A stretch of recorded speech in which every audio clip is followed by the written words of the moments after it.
அண்ணா நகரில் நடைபெற்ற ஒரு சம்பவத்தை பற்றி இங்கே சில உறுப்பினர் குறிப்பிட்டிருக்கிறார்கள். அதற்கும் ஒரு விளக்கத்தை நான் தெரிவிக்க விரும்புகிறேன்.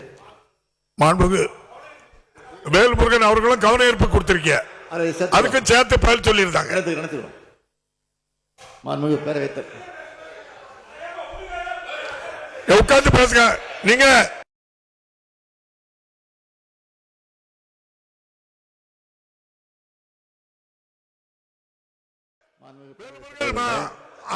முதல்வர் சொல்லிட்டாங்க, உட்காருங்க. அண்ணா நகர் வழக்கு பிளீஸ் உட்காருங்க.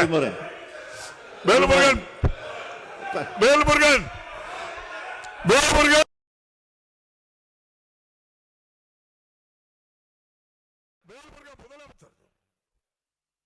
சொல்றோம். வேல்முருகன் பேரை இணைத்துக் கொள்ள வேண்டுகிறேன்.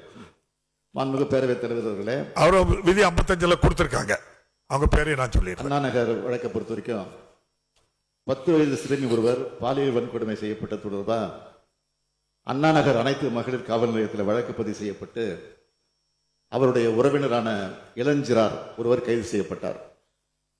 காவல் நிலையத்தில் விசாரணை அதிகாரி தங்களை தவறாக நடத்தினதாகவும் குற்றத்துக்கு காரணமான சதீஷ் என்பவரை கைது செய்யணும் சிறுமியின் பெற்றோர் குற்றம் சாட்டியதை தொடர்ந்து இந்த வழக்கு கோயம்பேடு அனைத்து மகளிர் காவல் நிலையம் காவல் ஆய்வாளருக்கு மாற்றப்பட்டது.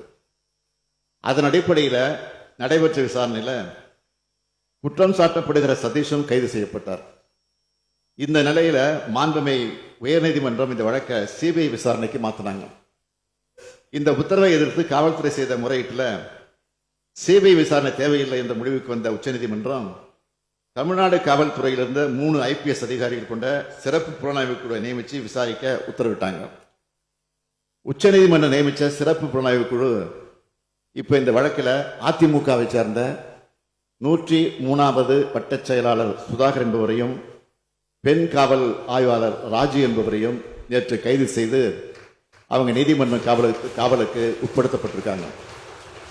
சுதாகர் அதிமுக வட்டச் செயலாளர் பொறுப்பில் இருக்காரு, அவரையும் காவல்துறை கைது செஞ்சிருக்காங்க. காவல் ஆய்வாளர் பொறுப்பில் இருக்கிற ஒருவரையும் கைது செஞ்சிருக்காங்க. நான் முன்பு விளக்கம் தந்த சென்னை மாணவி வழக்கில் கைது செய்யப்பட்டவர் நிச்சயமா சொல்றேன், உறுதியாக சொல்றேன், திமுக உறுப்பினர் இல்லை, திமுக ஆதரவாளர். அதை நாங்கள் மறுக்கல. அமைச்சர்களோடு அரசியல்வாதிகளோடு படங்கள் எடுத்திருக்கலாம், தவறு இல்லை. ஆனால் யாராக இருந்தாலும் உண்மையாக திமுக இருந்தாலும் நான் நிச்சயமாக உறுதியாக நடவடிக்கை எடுப்பேன், அதில் எந்த மாற்றம் கிடையாது. ஆனால் திமுக காரங்க இல்லை, திமுக உறுப்பினர் அல்ல, திமுக அனுதாவி, அதுதான் உண்மை. எனவே எப்படி இருந்தாலும் கூட அந்த குற்றவாளியை நாங்கள் காப்பாற்றல, உடனடியாக கைது செஞ்சு சிறையில் அடைச்சிருக்கிறதோடு குண்டர் சட்டத்திலையும் போட்டிருக்கிறோம்.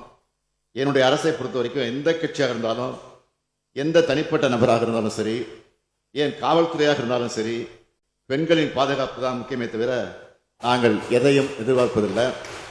ஆகையால் எதிர்க்கட்சி நண்பர்களை நான் கேட்டுக்கொள்ள விரும்புவது, குற்ற செயல்கள் எதுவாக இருந்தாலும் குற்றவாளிகள் யாராக இருந்தாலும் நேர்மையா நியாயமா கடுமையா நடவடிக்கை எடுத்து வருகின்ற அரசை குறை சொல்லாம பெண்களுடைய பாதுகாப்பு தங்களால் என்ற ஒத்துழைப்பை அனைவரும் அரசுக்கு வழங்கிட வேண்டும் என்று கேட்டு அமைகிறேன்.